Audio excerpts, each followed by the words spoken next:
আমি একাই থাকি এখানে। 4:15 দিকে খবর পাই ওনাদের সাথে সাথে জানানো হয়। আমি ফায়ার সার্ভিস আমরা সবাই একসাথেই প্রবেশ করেছি এবং যে রুমটা ডাইনিং স্পেস হিসেবে ব্যবহৃত হয় ওইখানটাতে আগুন বেশি দেখা যাচ্ছিল।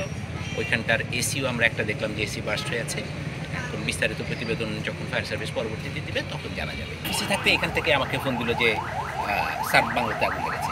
আমার এখানে গার্ড আছে, আছে, কারণ আমি তাদের সাথে তাড়াতাড়ি দৌড়ে আসলাম। ওরা প্রথমে একটা শব্দ শুনতে পেয়েছে, বলে স্যার একটা শব্দ শুনলাম। শব্দ শোনার পরে দেখলাম যে ডাইনিং রুমের ওই জায়গা থেকে আগুন লেগে গেছে। সব মিলিয়ে মনে হচ্ছে যে এসি থেকে আমাদের 2টা ইউনিট সাথে সাথে এখানে মুভ করে এবং ঘটনাস্থলে এসে দেখে যে আগুন জ্বলতেছে। তখন আমি আবার আমার কল নিয়ে আবার আসি। টোটাল 3টা ইউনিট এখানে এসে অগ্নিকাণ্ডটা দেখি যে আগুন জ্বলতেছে। তখন আমরা আমাদের প্রথম কল পানিবাহী গাড়ি থেকে লাইন খুলে আগুনটা নিয়ন্ত্রণে আনি। 16টা 29 সময়ে আগুন নিয়ন্ত্রণে আসে। রুমগুলো ইন্টেরিয়র করা এবং এসি একটা ব্রাস্ট হয়ে গেছে।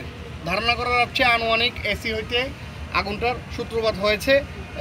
ফ্রিজ ছিল, বেড ছিল, সোফা সেট ছিল, ওইগুলো সব কিছু আগুনে পড়ে গেছে।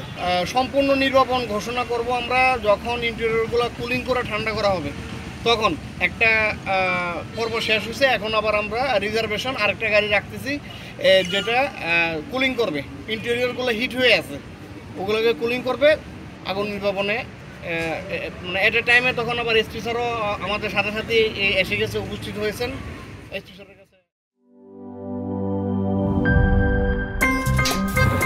আমার একটা স্মার্ট সিদ্ধান্তে 25% গ্যাসের খরচ কমেছে। ভাবছেন কিভাবে?